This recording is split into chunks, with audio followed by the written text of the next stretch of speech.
కామారెడ్డి మేము పుట్టి బుద్ధెరిగిన తర్వాత ఈ స్థాయిలో వానల్ని వరదల్ని చూడలేదంటున్నారు కామారెడ్డి ప్రజలు. చూడ్డం కాదు కదా, కనీసం వినలేదు అంటున్నారు. ఆ స్థాయిలో అక్కడ వాన పడింది, వరద ప్రవహించింది, ఊరట్లా మునిగిపోయింది. ఇప్పుడు మళ్ళీ అయితే రాత్రి కాస్త తెరిపినిచ్చింది వాన, వరద మాత్రం అలాగే ఉంది. కానీ ఇప్పుడు మళ్ళీ వర్షం మొదలైంది. తెల్లవారుజాము నుంచి ఎడతెరిపి లేకుండా పడుతుంది వర్షం. మళ్ళీ ఇక కామారెడ్డి ప్రజల్లో భయం. కామారెడ్డి హైదరాబాద్ హైవే పై నుంచి వరద వెళ్తోంది. నెమ్మదిగా వెళ్తున్నాయి వాహనాలు, ఇంకా రాకపోకలు ఆగిపోయాయని కూడా చెప్పొచ్చు.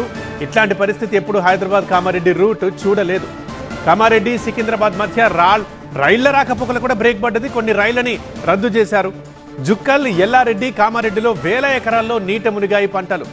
వరి, మొక్కజొన్న, పత్తి పంటలకు అపార నష్టం వాటిల్లింది.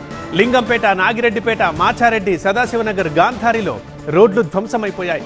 ఇంకా జల దిగ్బంధంలోనే ఉంది కామారెడ్డి పట్టణం.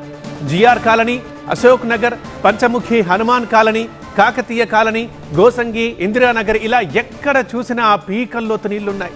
లోతట్టు ప్రాంతాల నుంచి ప్రజల్ని కనీసం 150 పునరావాస కేంద్రాలకు తరలించారు.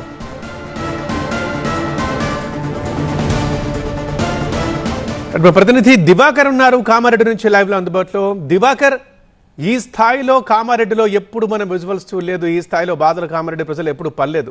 అయితే రాత్రి కొంచెం వర్షం తెరిపించిందన్నారు. ఇప్పుడు మళ్ళీ వర్షం